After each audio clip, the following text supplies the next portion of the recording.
Aí dentro tinha uma mesa, eu não sei como eu fui parar naquela mesa, mas eu só conseguia mover meus olhos. E aí eles enfiaram aparelho no meu ouvido, no meu nariz, meteram uma agulha no meu pescoço.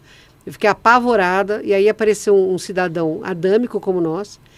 Ele depois tocou na minha testa e falou, não tenha medo, somos seus amigos, vamos lhe fazer mal. Acordei no dia seguinte na minha cama, com 3 marcas vermelhas na minha barriga, eu falei, eu fui levado. Ninguém acreditou, é óbvio. Né? Só que isso começou a acontecer seguidamente.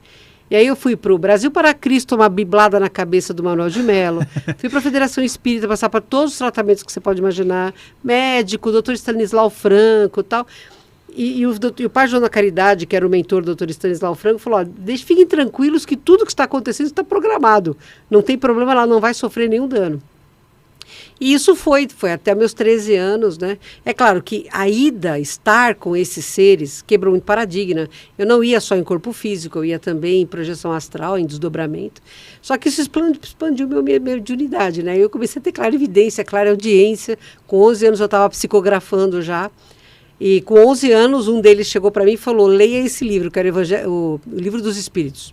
Leia esse livro. Então, eu falei que eu queria ler, minha família falou, não, é muito criança, já está com cheio de coisa na cabeça e tal. Aí eu roubei o exemplar da minha tia, eu lia debaixo do cobertor com a lanterna.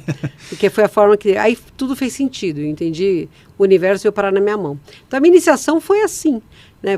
Eu via espíritos, minha adolescência inteira eu passei lendo André Luiz e Emmanuel, né? Então foi assim que eu me desenvolvi. Mas numa família que me dava condições também de eu ir um pouco além, né? Eu não tinha que escolher qual religião eu queria. Era bem aberto. Então, por isso que até hoje eu não tenho dogma. Entendi. Com 5 anos já começou e depois com 11, então foi Até os 13 anos foi paulada. Depois dos 13 anos foi como se eu tivesse assim, um esquecimento. Aí eu passei a me dedicar aos estudos, eu jogava basquete, adorava jogar basquete. Mas a minha vida passou a ser de um ser humano normal. Normal. Mas você teve dificuldade dos 5 aos 13?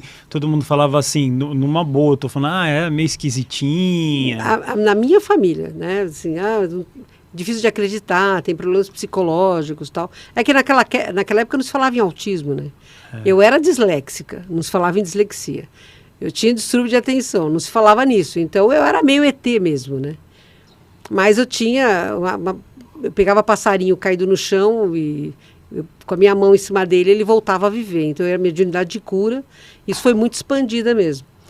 Aí depois só me dediquei à medicina. Dos 13 para frente, minha vida foi medicina, né? Aí depois, formada, já trabalhando, quando eu voltei dos Estados Unidos para cá, meu segundo noivo morreu exatamente um mês antes do casamento, assim como o primeiro, né? E foi uma Paula, porque primeiro você fica em choque. O segundo também, falei, chega, não é para mim. E aí, passado 3 ou 4 meses, a gente fundou a Casa do Consolador. Aí eu estava na minha praia, no meu ambiente, estava tudo certo. Tudo tranquilo.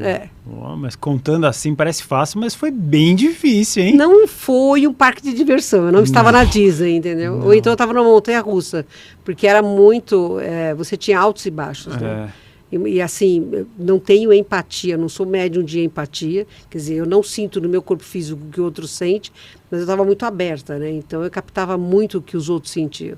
Aí era complicado você lidar com essas energias quando você não tem experiência para, né? E eu fui autodidata, eu acabei estudando sozinha, porque não tinha quem ensinasse, não tinha quem falasse de ET naquela época. Não tinha quem juntasse, olha, você vê íntimo, mas você também vê médico. Porque ou você é isso ou você é aquilo. E eu sempre fui contra rótulo, né? Eu não gosto de rótulo. Acho que isso atrapalha demais.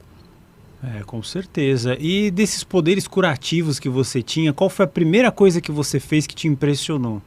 Você mencionou um passarinho e tal, mas esse foi o primeiro ou não? Foi. Ele bateu na janela e caiu. Né? E eu adoro animal, desde pequena. Né? Eu peguei ele na minha mão e eu pus as 2 mãos assim. Mas não por nada, não tive intenção nenhuma, mas eu fiz uma oração ali pedindo para Jesus, né?